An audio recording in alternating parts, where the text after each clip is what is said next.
palaisipan nila sa Senado kung makakuha sila ng 16 votes. Kahit na sabihin nilang mag-absent pa si Bato, ay kailangan pa rin ng mga senador na pro-impeachment ng 16 votes, which they do not have. Sa tingin niyo po, makakakuha ng 16 votes?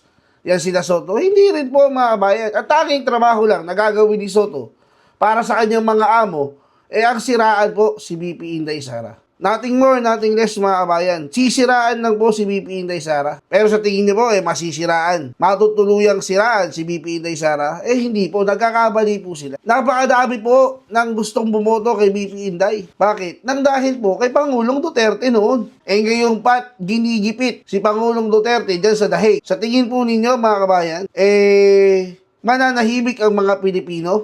Welcome, Prof. Malo. Welcome. Ay, salamat ha. Salamat sa paanyaya. Magandang hapon, magandang araw sa iyong mga tagapakinig at nanonood. It's a pleasure to be here. Thank you. So, Prof. Malo, let's get down to business right away. Itong declaration ni VP Sara na tatakbo siya as president, anong ibig sabihin nito? Well, yan ay nagpapahayag lamang ng kanyang intensyon para sa 2028. Dinadala rin niya yung usapan ng politika sa issue ng impeachment. So, from an arena where she is viewed as a defendant rather, she is now converting the arena into frontrunner sa 2028. Pag ginanon mo, Attorney Guanzon, yung field, pumapasok ngayon dun yung kung ako ang congressman, paano ako? Correct. Alam mo, yung mga congressman, they're political animals. Yes. Ha? So, syempre, hindi naman sila kakampi doon sa alam nilang matatalo. Syempre, gusto nilang kumampi doon sa posibleng mas mananalo. Oo. Kaya, ito pong impeachment ngayon, Prof. Malo, ay may narinig ako na ang mga nag-uusap daw mga congressmen ayaw na nilang pumirma. Kasi baka daw maresbakan sila. Oo. Tama sa yan. eleksyon. Kasi presidential ito eh. Tama yan, Attorney Bing, no? Nakita naman natin na tinitingnan kung kakayanin yung 1/3 na direct sa Senado.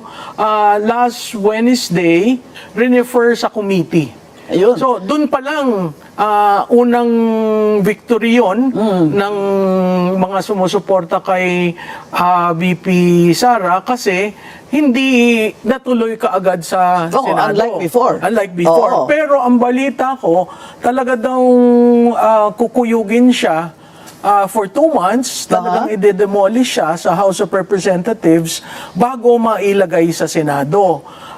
Pag nagtanong-tanong ka sa mga kaibigan natin doon, tahimik sila, ayaw magsalita. Pero, ang body language, parang nahihirapan magkaroon ng quorum. Alam naman natin yan, pag walang quorum, mahirap, no? Hide and seek. Oo, tapos kahapon may nagsabi sa akin na hindi na daw medyo pinapansin ang chairman ng Committee on Justice Sinistro. ng mga members. So, hindi ko alam kung yan ay pangitain of the things to come. Kasi kung titingnan mo yung impeachment charges ng 1 to 3, almost the same eh. Yung 4th lang ang naiiba. At ang balita ko yan ay upon the instigation of Speaker Martin Romualdez. Paano pong pagkakaiba ng fourth complaint? Yung 4th, tungkol lahat sa bangko. Bangko ni Presidente Digong, bangko ni BP Inday. Para mabuksan. Para mabuksan. Yes. Oo. So, in other words, it's an indirect hit. Para may issue sa kampanya. At linalabas na ngayon yung SALN. At that time, ang SALN pwede pang baguhin. Allowed ka ng batas. Ngayon, hindi na dahil inamendahan nila yung batas. So, makikita natin na talagang lahat nakatuon sa 2028. Hindi naman accountability, politika talaga ang kanilang direksyon. From the start, these impeachment complaints have always been political. Saan ka makakita ng Vice President ng bansa na siyang tatakbong presidente sa 2028 ay 4 ang kaso ng impeachment? Saan ka makakita na para lang kunyari na hindi naman siya lang, ay may nag-file din ng kaso impeachment kay Bongbong Marcos. Kaya itong palaisipan nila sa Senado, kung makakuha sila ng 16 votes, kahit na sabihin nilang mag-absent pa si Bato, ay kailangan pa rin ng mga senador na pro-impeachment ng 16 votes, which they do not have. Oo. Hindi ba? At mahirap ang 16, ha? Kasi makikita mo yung math. Ang akala yata nila, pag naminusan ng tatlo dahil dyan sa flood control projects, yung 2/3 liliit. Hindi. Ang Constitution Oo. nakalagay. Oo, ang Tama. Constitution Tama ka, nakalagay na attorney. dapat 2/3 siya ng total na 24 Oo. na senador. Oo. So, 24, ang kailangan makakuha ng 2/3 ay 16. So, sa ngayon, binibira nila lagi si Leandro Leviste. Ano kaya pakiramdam ni Senator Loren Ligarda Oo, dyan? kasi nasa majority siya. Oo. Di ba, isa sa 15. Oo. Doon sa 9, ang object nila, alsin yung tatlo pa, alsin di si Bato, si Apat, si Go, 5. Pero mali ang basa sa Saligang Batas. Ang Saligang Batas ang sinasabi of all the 24. Yes. Whatever happens, they must get 16 votes, which right now, it looks like they cannot. Cannot, So, oo. everything here is now political. Political. Because they know that they cannot reach 16, and yet, itutuloy nila para pabuksan yung bank accounts, possibly even freeze her bank accounts. But now their problem is the Vice President has declared. Yun na nga, no, mga kabayan, tama naman po yung sinasabi ni Atty. Rowena Guanzon, di ba? Patungkol dyan po sa impeachment ni BP Inday Sara. Una sa lahat, mga kabayan, yung impeachment po ni BP Inday, political na po, ha? Hindi po yan para lang sa sinasabi nilang accountability. May bahid na po ng politika yan. Kahit ano pong gawin nila Tito Soto, pag napunta yan sa Senado, hindi naman po talaga sila makakakuha ng 16 votes. Alam naman po natin yan. Ano lang po ang gagawin ng Senado dyan? Sisiraan lang si BP Inday Sara. Mula sa Kamara, sisiraan si BP Inday hanggang maiakit yan sa Senado. Pwede naman nila pabilisin yan pero papabagalin nila yan, mga bayan. Bakit? Gagamitin po nila lahat ng oras para lamang siraan si BP Inday Sara. Kasi sayang naman yung pagkakataon Kasi pagkatapos niyan, next year na naman po sila makakapanira. Di po ba? Hindi po nila mai-impeach yan. Pagdating po sa Senado, dyan na po, mga kabayan. Di ba? Sa tingin niyo po, makakakuha ng 16 votes. Yan sila Soto. Hindi rin po, mga kabayan. At tanging trabaho lang na gagawin ni Soto para sa kanyang mga amo, ang siraan po si BP Inday Sara. Nothing more, nothing less, mga kabayan. Sisiraan lang po si BP Inday Sara. Pero sa tingin niyo po, masisiraan. Matutuluyang siraan si BP Inday Sara. Hindi po. Nagkakabali po sila. Napakadami po ng gustong bumoto kay BP Inday. Bakit? Nang dahil po kay Pangulong Duterte noon. Ngayong ginigipit si Pangulong Duterte dyan sa Dahig. Sa tingin po ninyo, mga kabayan, mananahimik ang mga Pilipino? Ang tayong mga Pilipino, may pagkaano tayo yung sa palabas na, alam niyo yung pag naaapi, kung sino yung naaapi. Yun yung doon tayo kumakampi, parang kay Marat Clara, di ba?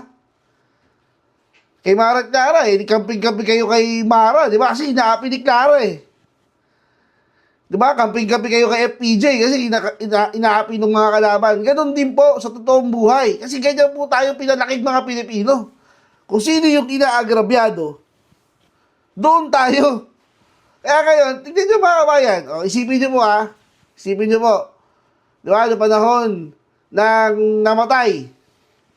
Di ba? Nang namatay si Cory Aquino. Yung emosyon ng mga Pilipino, kawawa naman. Di ba? Iboto natin si Noynoy. Nanalo si Noynoy, di ba? Nung namatay yung kasawa ni Lenny Robredo, si JC Robredo, ano sabi ng mga Pilipino? Kawawa naman. Boto natin si Lenny. Nanalo si Lenny. Diba? Nung namatay si Ninoy. Diba? Nung ipinapatay dyan sa Manila International Airport. Diba? Iniupo si Cory. Kasi tayo mga Pilipino, likas na, nadadaan sa emosyon, mga kabayan. Eh ngayon, ganyan ang ginagawa kay Pangulong Duterte. Di ba ba? Kumbaga, talagang inaapi ang mga Duterte ngayon, kaliwat kanan. Sa tingin po ninyo, mananalo ang pambato ng administrasyon. Sino ba yung pambabato nila dyan? Pandalaman kay VP Inday Sara, si Tulfo. Eh mukhang si Tulfo na nga talaga ang may tatapat nila kay VP Inday. Kasi sabi nga po nila, meron daw pong 30 million subscriber eh. Di ba? Ito si Rapi Tulfo. Yan, tanong, mako-convert ba yan sa boto? Eh, magkakaalaman po tayo. Kasi isipin po ninyo, mga kabayan, ha, kahit sa Senate election, hindi po nag-top 1 si Tulfo. Di ba? Nakakuha ba ng 30 million votes si Tulfo? Hindi po.